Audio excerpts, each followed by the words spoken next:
Hi, I'm Danner. I'm a computer engineering student from Huntsville, Alabama. When I was a kid, my family built this shed in the hills of southern Tennessee. It sat dormant for nearly 20 years and began to deteriorate. I'm currently on a mission to restore the shed and convert it into an amazing tiny house. With the help of my dad, I'm learning the basics of construction, restoring the land, and documenting our story. This is Abandoned Shed to Tiny House. Hey everyone, and welcome back to the channel. Today we actually have something really big, something we've been kind of keeping a secret for a while. We have a huge delivery coming. We have a 18-wheeler pulling up here in a second. We have forks on our tractor, and we're just so excited to show you what we have being delivered today. So let's just go ahead, wait for them to pull up, and see what happens.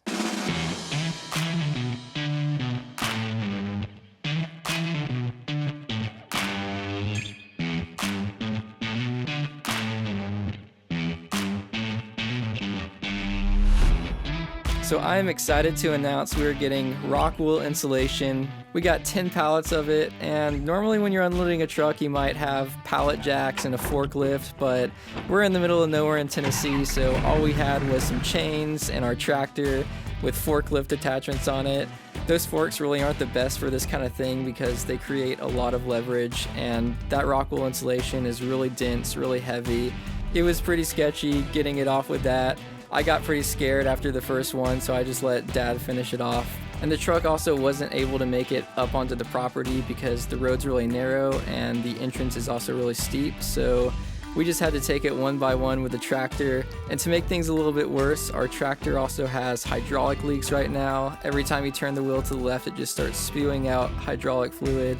And the control arm is really touchy, so if you accidentally hit that thing too hard, it'll just drop the whole pallet. We just had to take it really slow, one by one, and luckily our truck driver, Robert, was really patient with us.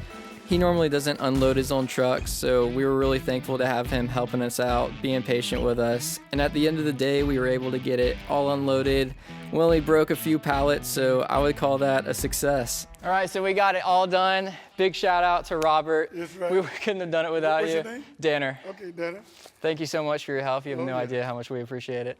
Yeah. That was exhausting and crazy with a tractor. We got to do it all again. We have to move it all Yeah. again. Oh, man, y'all ain't done yet. We're going to be here all night. Wow. Thank you so much. Man, I appreciate you, man. Your dad will learn you a lot, man. That's good, man. That's Thank good. you.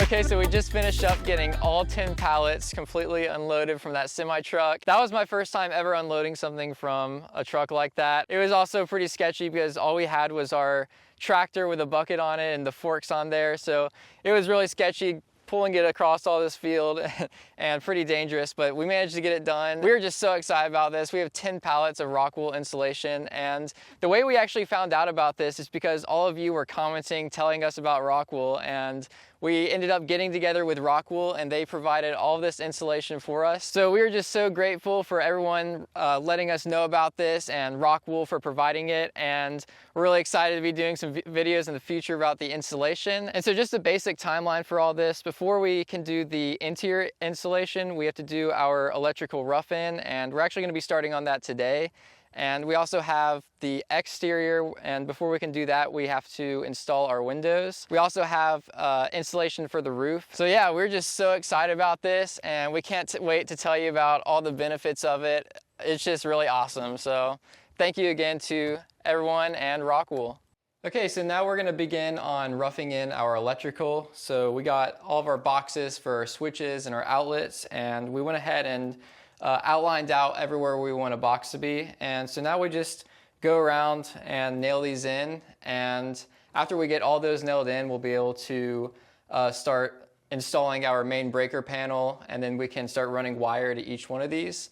And then that's going to be a little bit challenging just because we have a bunch of stuff all over the walls. We've been kind of working here, you know, we can live in here a little bit, so we just have stuff all over the place. So that's definitely going to be a little challenge, but after we get all that done, then we'll be able to start doing all of the interior insulation. And we do want to go ahead and get all this done so that we can get the electrical inspected, and then we still plan on doing all the solar power. But right now, while all the walls are open, we want to go ahead and get it all done just so it preserves our option in the future. But after everything's inspected, we can go ahead and start converting everything to solar and off-grid. So let's go ahead and just start installing our outlet and switch boxes.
So we got most of our electrical boxes installed, and in future videos we're going to be finishing up roughing in our electrical. We're also going to be doing all of the plumbing and of course installing our Rockwool insulation. So make sure you're subscribed and turn on those notifications if you don't want to miss those videos. We also just did a video installing our new windows, so if you haven't seen those, make sure to check those out. But with that being said, I'll see you guys in the next episode of Abandoned Shed to Tiny House.